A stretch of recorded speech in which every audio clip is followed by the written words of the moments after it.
Acts chapter 14, King James Version. All others are perversions. They promote truth decay. And it came to pass in Iconium that they went both together into the synagogue of the Jews, and so spake, that a great multitude both of the Jews and also of the Greeks believed.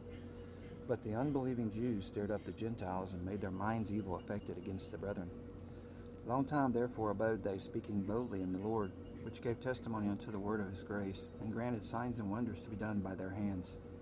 But the multitude of the city was divided, and part held with the Jews, and part with the apostles. And when there was an assault made, both of the Gentiles and also of the Jews with their rulers, to use them despitefully, and to stone them, they were aware of it, and fled unto Lystra and Derbe, cities of Lycaonia, and unto the region that was lieth round about. And there they preached the gospel. And there sat a certain man of Lystra, impotent in his feet, being a cripple from his mother's womb, who never walked. The same heard Paul speak, who steadfastly beholding him, and perceiving that he had faith to be healed, said with a loud voice, Stand upright on thy feet. And he leaped and walked.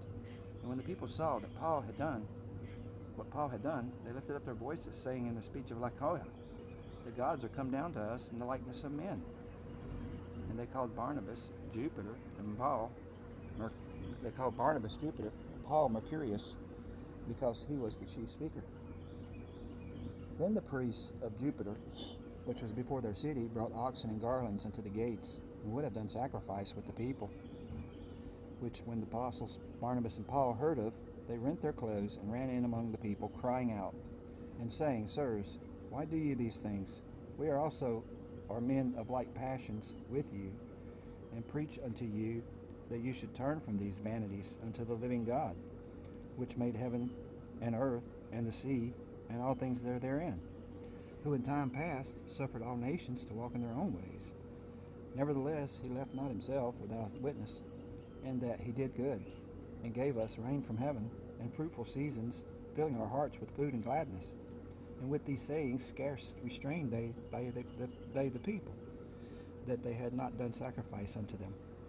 And there came thither certain Jews from Antioch and Iconium, who persuaded the people, and having stoned Paul, drew him out of the city, supposing he had been dead. Howbeit, as the disciples stood round about him, he rose up and came into the city, and the next day he departed unto Barnabas to Derbe. And when they had preached the gospel of that city, and had taught many, they returned again to Lystra, and to Iconium and Antioch, confirming the souls of the disciples, and exhorting them to continue in the faith, and that we must, through much tribulation, enter into the kingdom of God. And when they had ordained them elders in every church, and had prayed with fasting, they commended them to the Lord, on whom they believed. And after they had passed throughout Syria, they came to Pamphylia. And when they had preached the word in Perga, they went down into Attalia, and thence sailed to Antioch, from whence they had been recommended to the grace of God for the work which they fulfilled. And when they were come, and had gathered the church together, they rehearsed all that God had done with them, and how he had opened the door of faith unto the Gentiles. And there they abode long time with the disciples.